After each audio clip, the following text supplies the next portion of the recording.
It's a fact you're not here. You ain't even real, but you still bring me fear. You make my bones so tired that my soul stands up. But now I'm starting to need to bleed to fill this cup. It's like I'm starting to need to bleed to fill this cup. Oh.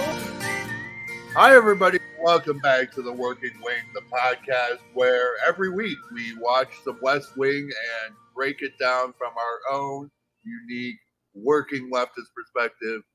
My name is Tim Schultz, and joining me, as always, my dear friend, longtime debate partner, and a man who does in fact charge me $350 an hour to talk to him. I don't know why, but he's here. Killian Collins. And like always, we never really get anywhere with we don't. 2-hour sessions. Yeah. all we end up is with like a noise complaint. Yeah. And a hangover the next morning. All right. Well, Tim, we are reviewing episode 12 and 11 and 12. I keep addressing all of these episodes of the third season ahead of time because of the zero. That fucking zero. I think Google and HBO have different numbering conventions for this season as well, which is extra confusing. No, it's funny because I've seen different things, but anyway, it's the episodes 2 Bartletts and 5 Night, which are like related in theme to like a storyline that the president has overall. Yes, we're into like our Bartlett arc, Bartlett's drama arc. Yeah, which I think is kind of the replacement for the scandal arc that they're just trying to hush away.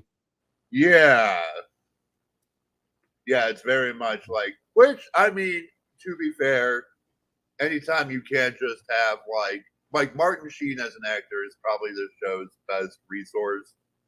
And so if you can just have him do a bunch of like meaty scenes with the likes of Richard Schiff, that's probably better in the long run.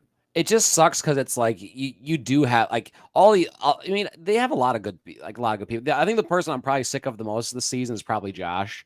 But like all of these actors are pretty, talented. Even Sam's role, even good old Rob Lowe, like him being this more like worry wart is just a better fit. Yeah, I think so. But then Josh as romantically, well, we'll get into it. We will get into it. Well, anyway, the episode 12, 2 Bartletts, starts off with Sam Josh is waking up in his apartment or his house at 5 a.m. The lazy Monday morning shuffle, finding his coffee filter, looking at the dirty coffee filter that he throws away, seeing that he has going to his fridge to take out a can of coffee grounds out of the fridge, and like a psychopath, like I don't know who keeps it in the fridge like that. Who keeps his coffee grounds in the fridge? Yes, but like that dread when you realize you don't have any coffee at your house. That's the working perspective. That's what I highlighted there. Yeah, it's like this sequence of him like fishing the dirty coffee grounds out of the garbage so he can make another cup off of it does live like rent free in my head. I know. I mean, it is. I mean, once again, it's a first world working class problem. It's just like, I don't have a bag for my tea, so I had to use this instead. But it's like, you still make it happen. Yeah, you still do what you got to do because the day does not rest for anybody. Then Amy shows up at his morning on his porch again at like 5 a.m. to tell him that her long-term boyfriend doesn't have any political interest in her, hasn't been asking her for like any political favors, so that he likes her just for her, and that she rejected a proposal from him. Which to me, if I was in his position, I'd also be like, so like you're coming to my house at 5 a.m. to tell me that like that you're available, right? Like that's what you're telling me. All right. The thing is, Josh is a fucking homewrecker, right? And like we kind of find out in this scene that Amy has been like serially cheating on her boyfriend with Josh for like the past couple months. Yeah. whether it's like 5 or 6 times, she's slept with him while dating this congressman guy. That's pretty. I don't know. It's pretty messed up. Maybe I'm just an old-fashioned kind of guy, but like, yeah, I'm like, God damn, you guys. I mean, yeah. I mean, yeah. There's all the time. Yeah, he was listing off all those times. He was listening. Yeah, he listed all of them off to Leo. He's like, yeah, we hooked up after the State of the Union, and this other time when you put on a feather boa. And yeah, to which Leo cuts him off. Josh needs caller ID. Yeah, he needs caller ID. I mean, maybe that wasn't around yet, quite in like 2001 or 2000 when they were filming this. Maybe it was just new. I mean, I remember it as a kid. Yeah, so do I. I mean, I think it was like a fancy thing my parents didn't pay for, but I remember it was available. Yeah, so to these to these government fucks, yeah, it would be. Yeah, then Leo needs him in the office for something that CJ's on Air Force One talking to her dad on the phone. She's punchy. Yeah, she's on her dad. She's on the phone with her dad, and then she's being like she veers between being like a fucking shit tier racist and like being like very like Aaron Sorkin quirky. This is not a good episode for CJ. Yeah, well, her little bit about her dad like is like it's off. Yeah, it's like off color, and it's not like a good because like the argument. We'll get to it when we get there. But yeah, at the moment, yeah, she talks to her dad, and then she has a conversation with Toby where she's like being really playful and talking about the Dada and the butter cow and all of that. Yeah, she wants to see the butter Last Supper, and Toby wants the president to say something about affirmative action while he's at the University of Iowa, a state that they're already going to win. Yeah. Josh is tired at work. Donna lets him know that she wants out of jury duty, to which he explains there's so many ways you can get out of it, but that's her storyline, is trying to get out of jury duty. Leo informs Josh that his buddy is involved in some sort of like mess with protesting the Coast Guard. He's in Puerto Rico protesting the military base there. Oh, okay. Protesting the military base there. Okay. He wants. But Josh lies and says that if I weren't here, I'd be in Puerto Rico protesting too. It's like, fuck you, Josh. No, you wouldn't. You wouldn't. You liar. Like, you liar. You'd be working at a law firm, you dumbass. Come on. What were you? Your long line of activism before this shit? Come on, give me a break.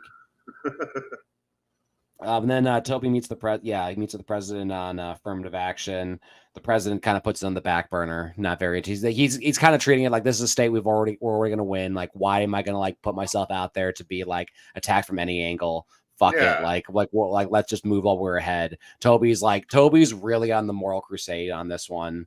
Wants to like have that mention of affirmative action in there. Yeah, because he wants the president to be proactive against this Governor Richie guy. Who like CJ keeps making fun of, being like, this guy will never be the nominee. It's kind of CJ is talking about this Governor Richie guy the way every liberal talked about Donald Trump prior to like the fall of 2016. Of like, like when Jon Stewart was like actively begging Donald Trump to run for president for all those years.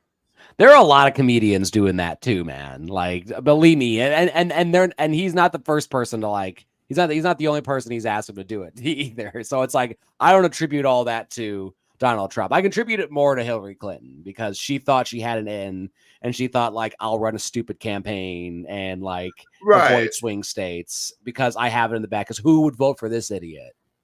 Who would vote against Brexit? Like who would vote against the EU? Like.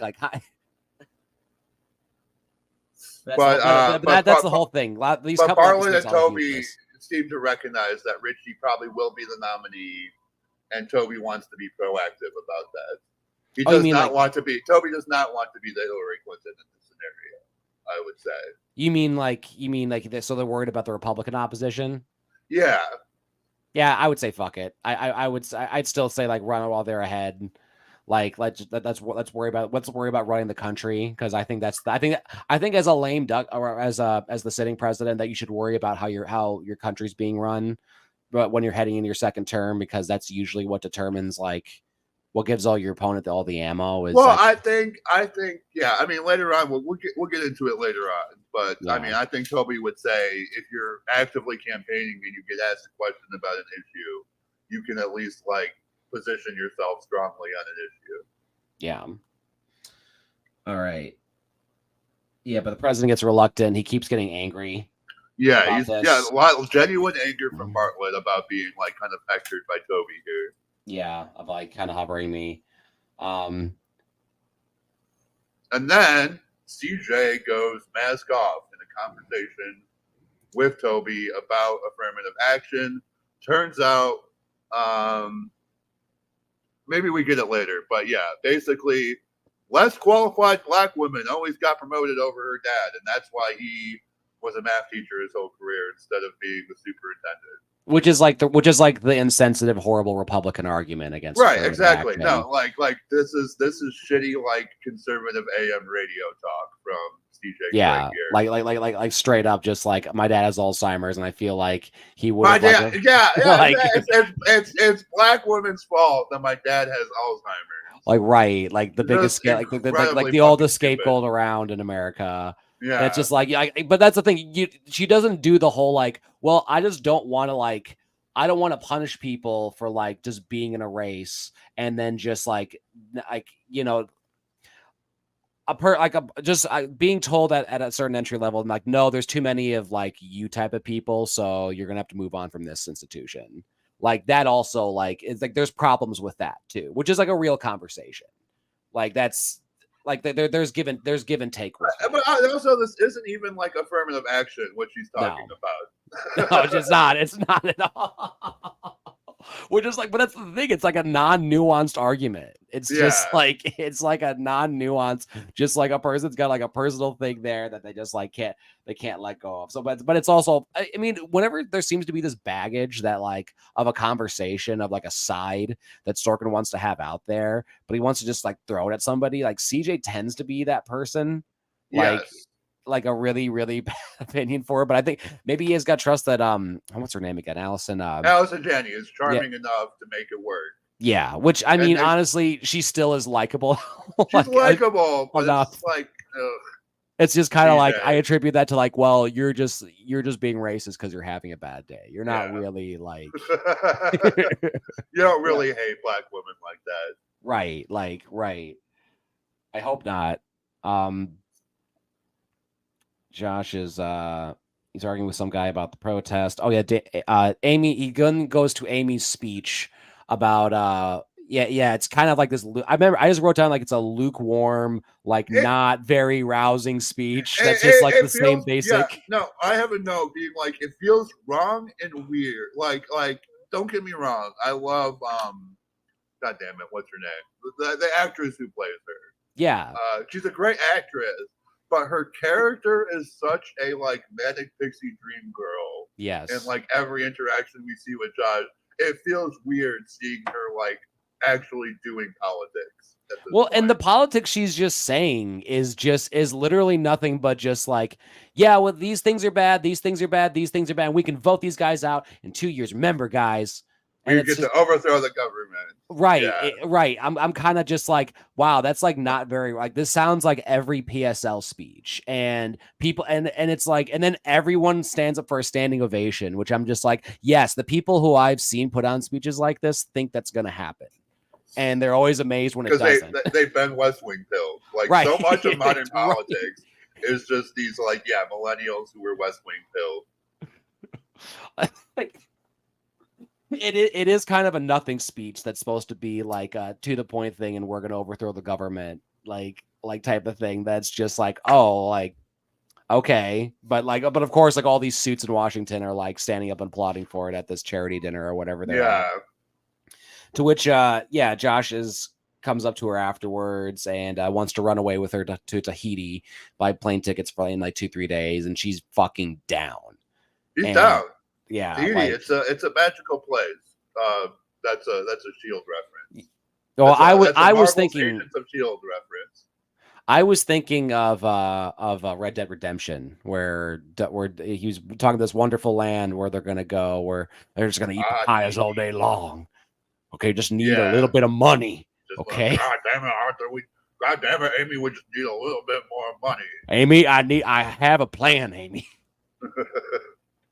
The president said University of Iowa gets the affirmative action question, and he responds to the line, "We need to abolish racism in our hearts and minds." Yeah, he's like, we've abolished racism in our laws. Now we need to abolish it from our hearts and minds, which means nothing.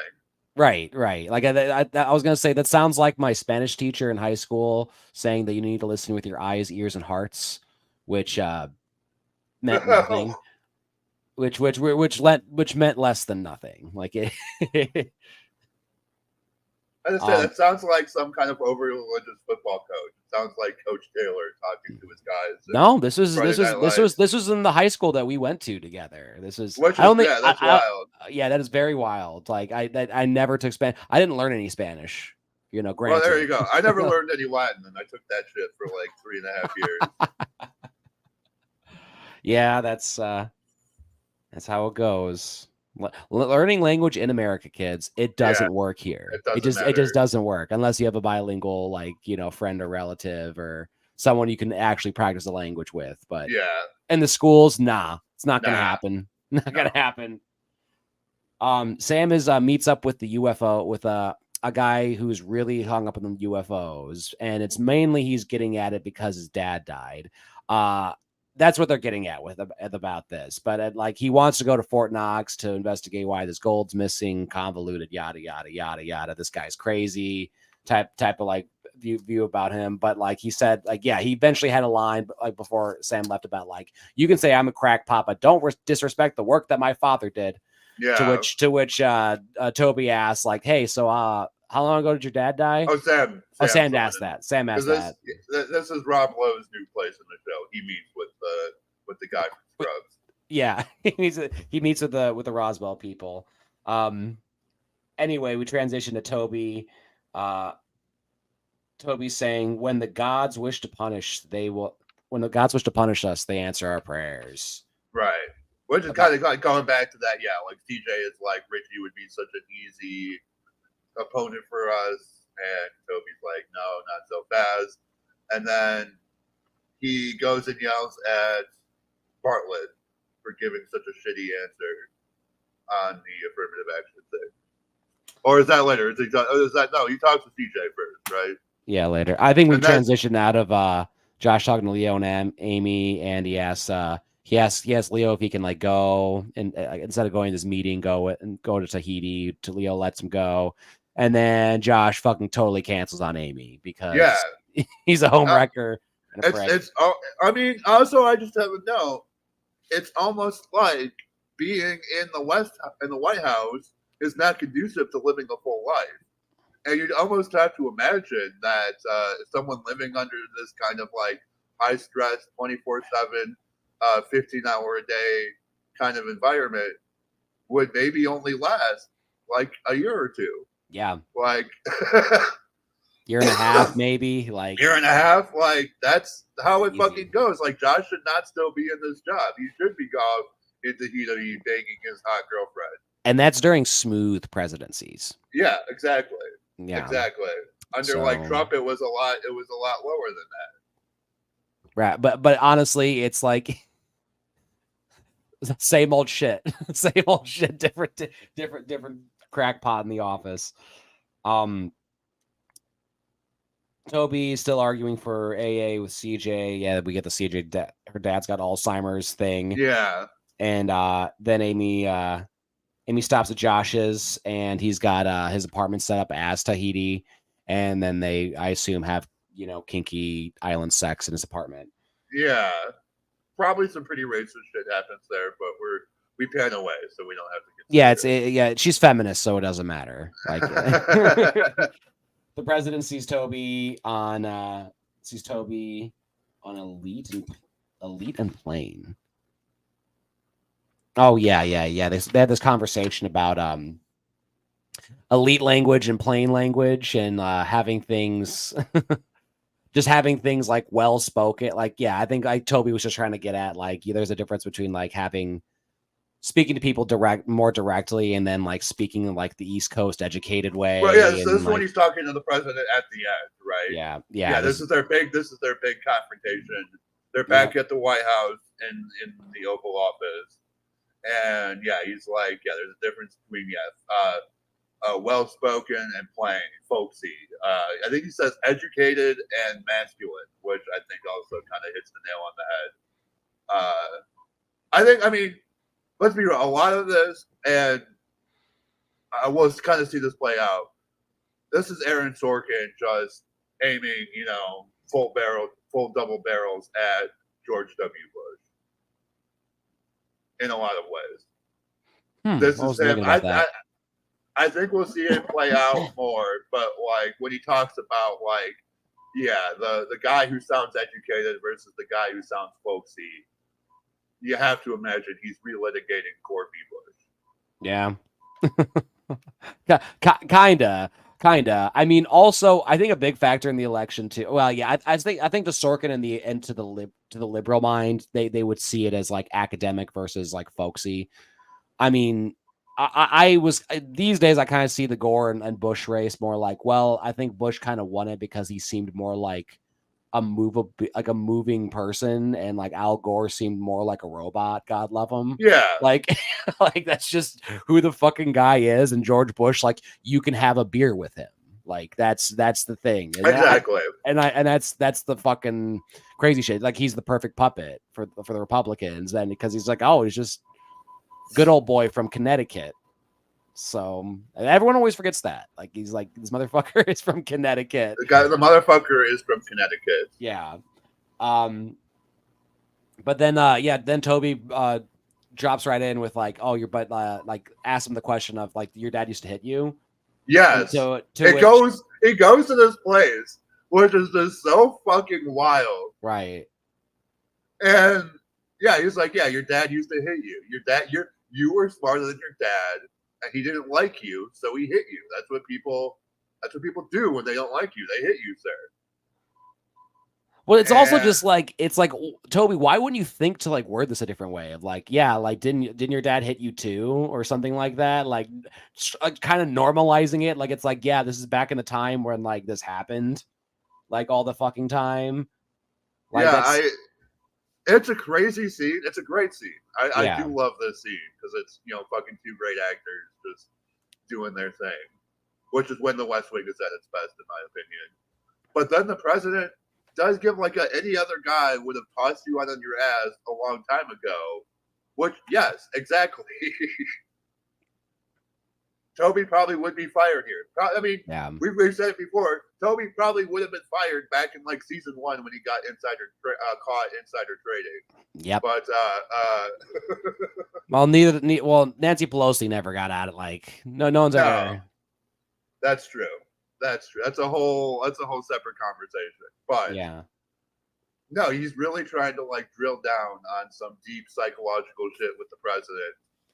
Kind of out of nowhere, but that's a thing that carries over into our next episode. Yep. Episode 13, night 5, starting off with Josh waiting. Josh has a man waiting for him in the office lobby, and he shows. We skipped this episode in season 2. I need to do a apology. I'm the one who kind of sets what episodes we cover on this show. And I skipped the Josh therapy episode from season 2. Oh, so Josh went to this guy as a therapist. Because they mentioned that earlier on, and I assumed that was in one of the ones we lost. And that's fine, because I honestly would rather not see there was an episode Josh where therapy Josh was having a bunch of trauma shit in the aftermath of him getting shot, and he talked to this guy about it. Yeah. No, that makes sense because it seems like they have that kind of like buddy relationship or something. So it's like, it seems like they know each other. So he shows them around the White House. Sam's writing a speech. Really shows them around to the presidential study. Shows them to the president. and he's got a room with them, and the president just tells him, "I can't sleep." Not Can't just sleep. just does 5 days. Can't sleep. does a good old first time with a therapist, first meeting with a therapist thing, and closes up. Spends all Still his kind money. of still very guarded and smarmy. Yeah.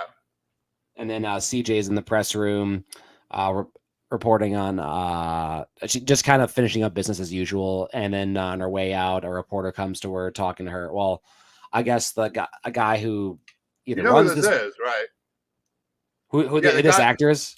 Oh no! The actor, I don't know who the actor is, but you know who they're talking about. The character. It's Billy. It's our friend Journey Sue. From, that guy from a couple episodes ago. Yeah. Well, okay. I mean, because I was thinking of like Little Billy, like No, it's not Little Billy. Yeah, no, it's that smarmy douchebag that we hated a few episodes ago. Right. I mean, who poor his fake character. Yeah, well, he's like this dashing and brave and heroic international reporter who somehow doesn't bother to consult with the State Department before going into active war zones, which is crazy. Like it's crazy. like nobody would do that. Like no one would do that.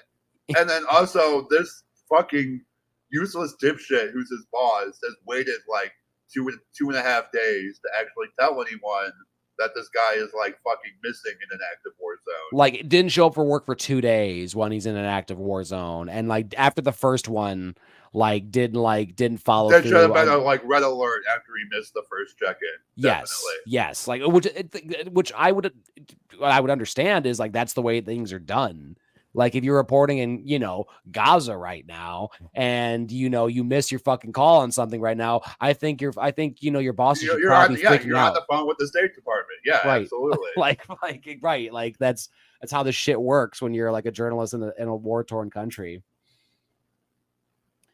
Leo is then bothered by Toby's pacing, then is standing. Yeah, they're having this back and forth thing. Yeah, about Toby, why you broke the president? Why did you do that? He's like, I don't know why I break anything. Don't worry about it, bro. What are you talking about?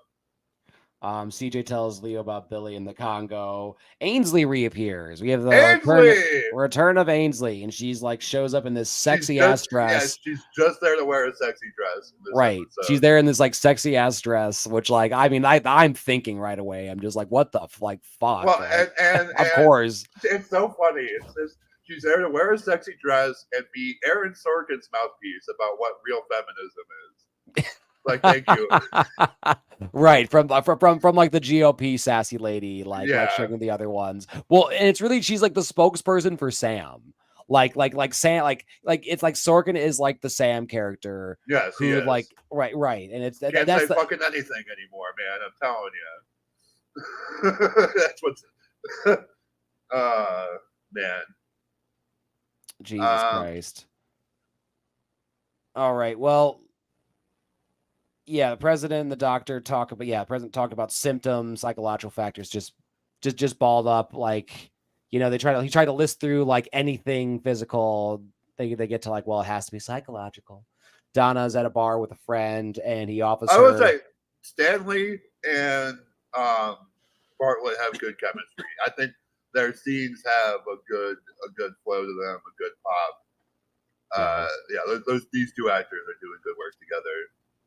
Yeah, he kept it. I mean, a lot wasn't happening. It just it was him whittling him down, whittling the president down. But then Donna shows up at a bar with a friend, old friend from college. She could have been at the ground floor of fake Gawker. It sounds like. Well, honestly, if this is in a realistic White House where a staffer herself would be jump ship, totally jump ship. It'd be I've been here long enough. Absolutely, this is how it works. Yeah, I'm seeing other people jump ship constantly day to day. Right. I mean, Josh would not be there at this point, but Donna definitely should be taking any job that would offer her that much money. Josh would be in jail. Yes. Along with Sam for accosting that. Yeah. Ocasio. I mean, Josh literally bribed that DA from Georgia a few episodes ago. Oh my He'd probably be God. under indictment for that. Oh my God, dude! Like, end up looking like fucking Trump's old lawyer. Yeah, exactly. Like, Giuliani type shit. Not Giuliani. Not Giuliani. Fucking. I know who you're talking about. Michael something. Michael Cole. Michael Cohen. He was actually not Trump's lawyer. He was suing Trump. He was the porn star's lawyer. Oh, not that guy. I'm talking about the guy who was like 20 times, no, 30 times, no, 50 times, no, 100 times, no, 500 times. I would say that's right. the number. I think the guy I'm thinking of is Ed Benetti. Yes, I think that's who you're thinking of because he was Stormy Daniels' lawyer, wasn't he? He was Stormy Daniels' lawyer. Who wanted to run for president? Like, yeah, he was like he was kind of big in Democratic circles in California for a minute. Yeah. You know, those Newsom types, they're always good folks, right? Yeah. Yeah, but anyway, he butters it up with an actual probably good salary. Yeah, no, he hands him a slip of paper. She's like, "Oh, this is your operating budget," and he's like, "No, that's your starting salary." Right. So like, it's probably like at least 6 figures. You'd have to imagine. Right. Sam is then Sam gives his compliment to Ainsley of like some dog comment. I just kind of missed it, but like either way, he was like shouting at her about the back when she was leaving. To which the person who had not been around in the office was like, "Hey, that was an uncomfortable that comment made me feel uncomfortable." To which he's like, "How does that make you right? Fuck you, bitch! Get out of here." Which also, you know, funny, Tim. It makes me think of a story with you, with like where you worked at a Halloween store that shall not be named. What happened to me at the Halloween store that shall not be named? Yes, where I made a comment to someone about a certain prop and what it looked like it was doing.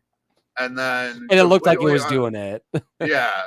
And then completely unrelated, I got, like a lady who was like not at all involved in the conversation got me fired. Yep. And honestly, working third shift, sometimes you end up running your mouth. And then when you're around the first shift people, you end up. Right. Exactly. And getting in trouble. I come off of a run of like salty, like, blue collar type of jobs, and this retail setting was not the right point for that type of humor. Yeah, you do that humor in the back. Yeah, like the kitchen. Oh my God. Member of the House Relations Committee comes in and demands to see Toby, and they have a big argument about like this thing in the UN this language in the UN resolution. This woman's name is Andy. I wrote down. She's like the member. She's the member of the House Committee. Or that's on Toby's ex-wife. We met her back in season 1. Oh, that is his ex-wife. Okay, yeah. So like they're having the long. Okay, so that makes more sense, man. But anyway, she's mad about the line specifically crushing the yoke of Islamic fanaticism. Yeah, this storyline is fucking fascinating, and what it says about the show and where we were at in American politics, because like these are obviously episodes Sorkin is writing after 9/11. Yeah.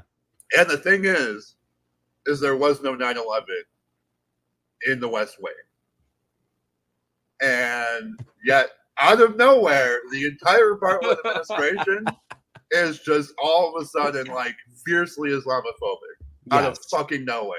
Yeah. With no justification. They're coming after us now, is a line Toby says. And it makes absolutely no fucking sense unless you like know the real world context of like what was going on. Yeah. Of like, no. This is like after the 9/11. This is like our after school special came out where we talked to the kids about Isaac and Abraham. And we just I think there was a line in the previous, in the State of the Union episode that we ended up not covering. I think there was like another line where, like Bartlett in the State of the Union, I think, paraphrase George Bush's, we're going to seek out our enemies in their caves and bring the fear of America to them. Yeah. That type of shit. It's like that. There was definitely like for all of his quote unquote like liberal cred, there was definitely a strain of xenophobic jingoism that Sorkin was channeling at this time. Oh yeah, because I mean that was the thing to do, is to be patriotic. That's being patriotic at the time. You can't be like the Dixie Chicks and say, "Oh, we're against invading Iraq," and they're like, "Get the fuck off the stage!" Right. Like, well, I think that's like one of the more popular after the millennium causes of cancellation, but for complete bullshit of not backing up a war that is on false pretenses. Yeah, the Congo government demands basically ransom money. Like just like, hey, your boy kind of fucked around here, and we can maybe find him if we get something out. CJ's not having it. Leo says he's gonna do whatever it takes. Right. I just have a note that like I would love to see them yell at like a French guy, like someone from like the French government, the way they just like bully and yell at this guy from like the Congolese government. Yeah. Who's literally like, I cannot talk to this woman. Like, cannot talk to this woman. Like, what am I supposed to do? Like, what am I supposed to? She's just shouting at me and being like really fucking mean. He's like, I'm literally an ambassador. I'm literally an ambassador. like it's like I don't make the rules. I don't make the demands. I'm just here to tell you, like, here's what's up. You can be mad. You can't be mad at me. Like, apparently you can if you're Leo and CJ. Donna gets back, and Josh barks orders at her, which makes me think that this is the time to tell her to tell him you took the job. If I would have done that, I would have been like, I fucking quit right now. Like, fuck you, buddy. Just be like, hey, I got a new job, and you can do this yourself. Yeah, Josh is dismissive completely, like a good boss, like every time. A good boss should be. Yeah, I can't give you anything. I can't give you anything, and but like if you leave me, you're never gonna find anyone better. It's just like every. Yeah, you're never gonna get better than being like a low level like federal civil servant. Never get better. You got the access. Yeah, me. Ain't I great? Ain't I great? You got to see me. We got to bribe that guy together. Wasn't that great? That was great. Ainsley reviews this like line in the UN speech for Sam, and Sam completely ignores it and wants to talk about like how she wasn't offended by his comment again, and to which she's like, I don't literally care.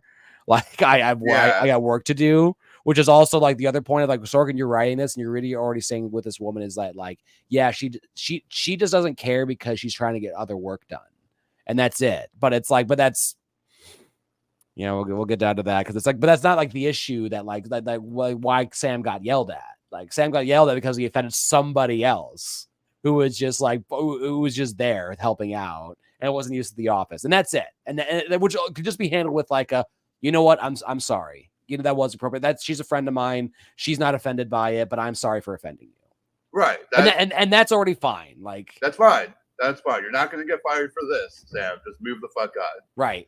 Like, right. As long as you move the fuck on, because then it turns into some crazy thing, some stalker issue. Andy then points out, Andy and this is where we get this is where we get they're coming for us now, and then the constant refrain of they will like us when we win. Yes. Or maybe that also, I think the refrain of they will like us when we win comes later. It does come later, but I remember his ex responds with, this is why they hate us. This is why they hate us. You do this whole like, you do this whole fucking, and that's another thing that brings me back to like when these terror attacks happen. I remember we were not allowed to look at it's like you weren't allowed to like look at like any of these Osama bin Laden videos because there might be a chance that he's got like, you know, a little like moving of his nose or like, you know, a side of his shoulders or like a saying of a certain phrase that'll awaken sleeper cells that are all here when it's like, so it's, you don't even get to listen to this guy's argument, which was never, hey, I hate America because you have women who have strip clubs and you have gay bars and you have that. That was never his argument. That was never his argument. His argument was, I'm bringing violence to America because you motherfuckers are bringing it here. And it's like, and it's kind of just like, yeah, you I don't agree with your shit, but like that was the message. And why would you not want us to hear like what he's saying? Because yeah, it makes some sense. Unfortunately, like that's what it breeds these type of terrible, crazy people when that have these horrible ambitions. In a very real way, we're seeing it all play out again because like Osama bin Laden had valid fucking points, but was like a terrible person who did terrible things. Yes. And Hamas also has some incredibly valid points, but they're terrible people who do terrible things. Yeah. At the end of the day, it's like this horrible repression again. Like, yeah, it's this built up repression that is built up like upon oppression, like upon like having everything you've had like destroyed in front of you. And it's not, it's not conducive. And then it's just like all our responses is just like, well, let's just like bomb them all to oblivion. It's basically the Nazi response. It's right, just like, exactly. Like it's just like they'll care once we win. Like it's like, yeah, I think Hitler had a lot of that vision in his head, but we'll get to that later on. Yeah. Oh yeah, for sure. Sorry, I know we're jumping ahead on this. Yeah, Sieges with Billy's wife, tells her the situation, but we meet Billy. We meet the douchebag Billy's wife. Yeah, and he finally has humanity. Playing with the heartstrings, but I just really find it hard to care about Billy. I do. Yeah. Doc suggests that the president maybe has depression, maybe he's stressed out, and then the president goes into this Arthur Miller story about how Arthur Miller ran into a hot dog guy. Because he asked the therapist how much you usually charge. And I think the therapist says $350 an hour. And he's like, I should have gone into therapy. He tells the Arthur Miller story. Playwriting. I could have gone into that. Well, in a funny analogy, because like you more than likely either of those fields don't make that much money. Like, like unless you really like do, unless you're very Stanley's successful. Doing fine. $350 an hour. Woo boy.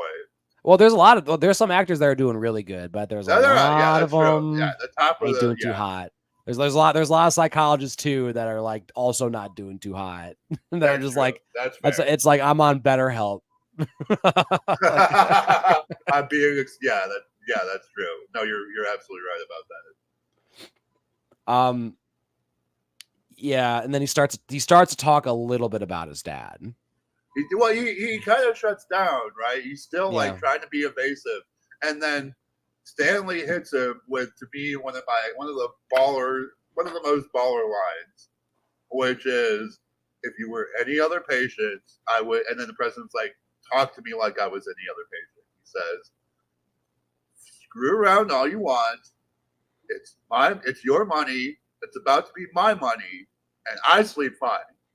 Like you're the crazy guy who's like come to me for help and like done this whole cloak and dagger bullshit to get me here, asking me about my plane flight 9 times. Like if you want to just screw around and not talk, then like that's fine. I'll just take your money and go. Yeah, like but you won't get anything done. And then Charlie comes into the office looking sore as fuck. This entire conversation, I just have a note of like, hypothetically, because this would never happen in the real world, but if someone were to like be flying planes into Washington D.C., they should hit the communication office just to stop this fucking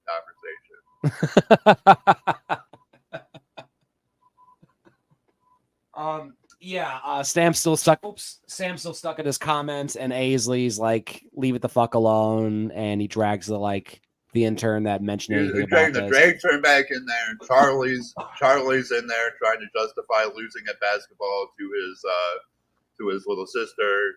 Which I'd say, like, yeah, she's on varsity, man. Like, I'm like, varsity.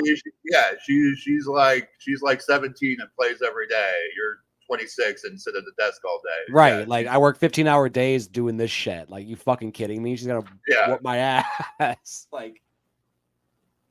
But then it's just like, yeah, she has her I like being one of the boys feminism, like, exactly, which is like fake shit too.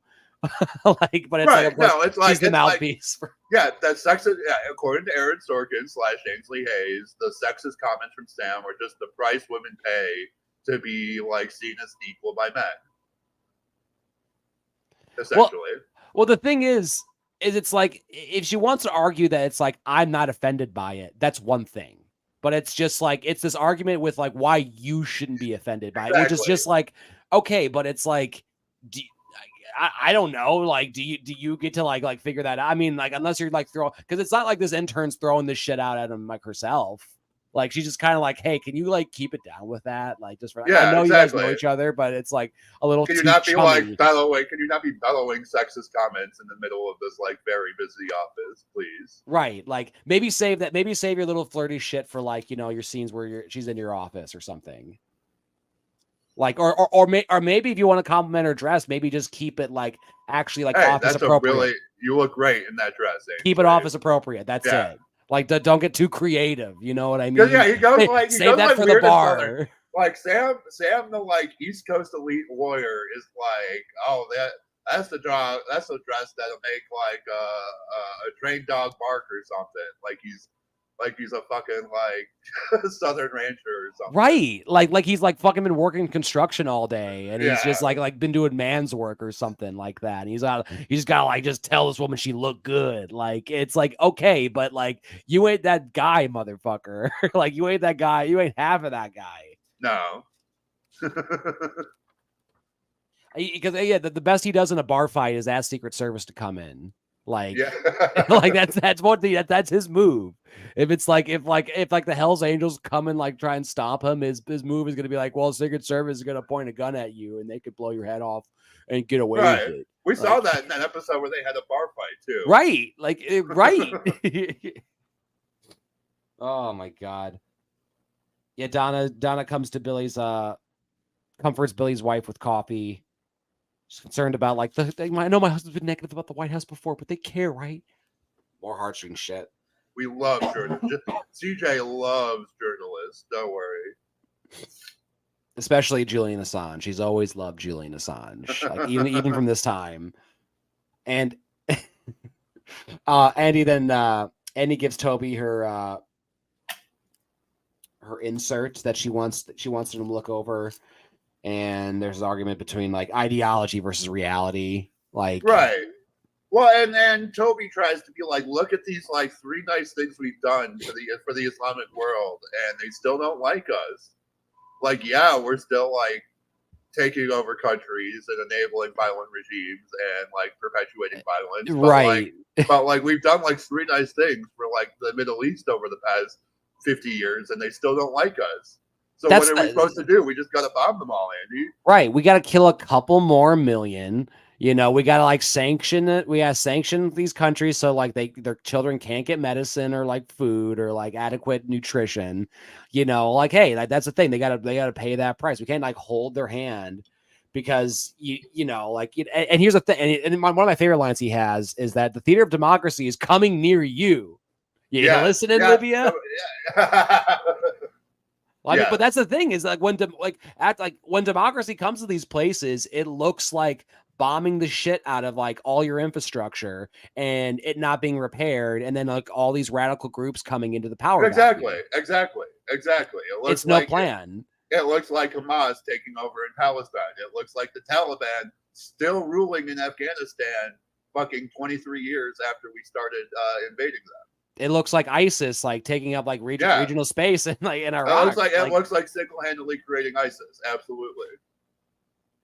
Or even the Mujahideen, which became Al Qaeda. Like, and that was another one of these examples too. Yeah, it really Just more of the fucking same. I'm just like, well, let's just keep flooding the whole world with weapons because like that won't come back to hurt us at all or anyone else that we care about. It just goes against those people that we don't care about. Those it just goes back to that like just absolute lack of respect for like the Muslim world or like the Arab world. I'm just going like, yeah, like these people do not do the shit, do not do things we do. Like, yeah, yes, we have different views on like women, we have different views on religion, we have different views on these things, but it's also like, yeah, but you're just gonna like blatantly, like openly disrespect and then like disrespect their lives, which is like that's the bigger issue. Yeah, because that's the thing, right? It's not about the rights of women. It's not about, because we will work with the Saudi Arabians. Oh yeah, like we don't give a fuck. It's No. about the fact that we treat every single one of them like they are our pieces to manipulate. The entire world is our chessboard, and we are just sitting here playing games. Yes, but yeah, to do otherwise would just be, you know, taking the Arab world out for ice cream, which is crazy, Toby. We never had to tell the Italians that our problem was with Mussolini and Killian. So no. That's why we just need to like forsake Palestine and just be like, well, our problem was with like, yeah, because he would view that as just like, oh, our problem is just like, you know, with Hamas and not all of Palestine, but it's like also like, but bro, like it's like literally most of those Palestinians that like aren't in Hamas are just kids. Shit, a lot of those people in Hamas can be just kids. Yeah, like shit, like it's all fucked. It's fucked up. It's fucked up, man. It is not good for anyone. And to say and honestly, a shout out to the non-Zionist Jews out there. Love you guys. Like, fucking love you guys. Like we need more of you guys to speak up. And I know it's fucking hard out there because you don't want. It sounds like you're speaking against your own people when you're just like trying to stick up for them. Right. So it's all fucked up, guys. Sorry. We all love you though. Yes. Andy then backs off. Apparently that big Andy apparently like remembered 9/11 and remembered she's proud to be an American. And that America is the only hope for these poor kids. And Toby takes a look after. Oh yeah, he takes a look at her softer language. Right. She could. You could kind of see probably the fucked up dynamics that were at play in their marriage too, where like he would just get all heated and shouty and blustery. She would cave a little bit, and then he would cave a little bit. But it's all centered on him just like shouting fiery. Like I can imagine him also doing this speech, and it's not about like global politics. It's about like, you know, whether to buy a new car or something. I'm telling you, the minivan has a better APR on it. You don't believe me right there? You want me to just take this guy out for ice cream? Is that what you want? Well, I wonder why his marriage didn't last. Yeah, exactly. Oh man. All right, and then we get to and then we get to like the death of a white character with a Christian name. The greatest tragedy.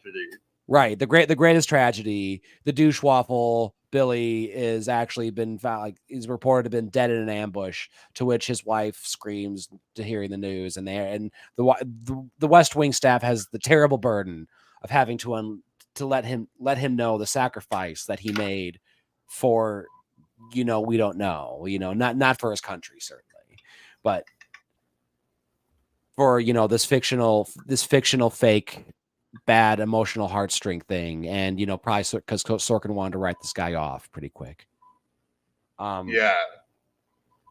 Psychologist and the president are they're talking about moving the goalpost and brings it back to his dad. And the psychologist kind of has this like Lincoln comparison of like, well, yeah, like that room over there is called the Lincoln Room, and, you know, kind of big shoes to fill. It's a lot. To which the president's just like, yeah, whatever, you know, it's just another thing here. It's like, yeah, so you don't want to talk about like, you know, hey, if you got like 6 quarters of economic development and just kind of like, right, exactly. But it's never enough. It's never enough to get. I mean, yeah, he basically goes back to the point Toby was making of like, it's never going to be enough to make your dad like you. I mean, honestly, this conversation, I have a little joke. It's just like, this is about the unbearable weight of massive talent, which is that Nick Cage movie where he plays himself. No, that inevitable, like, oh, well, you fucking idiots wouldn't understand that because I'm such a genius. That's why the world hates me. Yeah, exactly. I'm fucking smart. That crazy shit. But it's like, that's that same old, like, insane nerd bully energy. Yeah, yeah. No, he is the nerd with his big dick, his big nerd dick, and he's never going to be able to use that nerd dick well enough to please his jock father. So his jock father, that who was a nerd. Who was also we saw him. His dad was Lawrence O'Donnell, dude. Lawrence O'Donnell. Lawrence O'Donnell hit me because I was a nerd. It's like, that doesn't make any sense. Yeah, I think David Schultz would make quick work of him too. Yeah, probably like not as fast as John Stossel, because like that little fucker is like like a foot tall, but it kind of falls apart if you think about it. But the scene worked in the moment. Well, yeah, it's about like the theme of it. It's about the the theme of the president. Like it all comes back to like, he's just a man. He's just a man. I'm not a president. I'm not a king. I only have like a term of like 4 years, and I might lose it. If I lose the election, and they think, they care about my MS, but that's going to get written off because terrorists are after us. That's right. That's right. Well, okay. Well, I'm guessing. Oh man. Well, I mean, yeah. The more that continues on, I'm guessing it's going to get more. Yeah. I mean, you kind of imagine that this was going to take a major foreign policy swing. I imagine Toby's going to have a lot more bad takes like this in the future. This is not the first, they really seem mad about those people over there. I wonder why type of moment.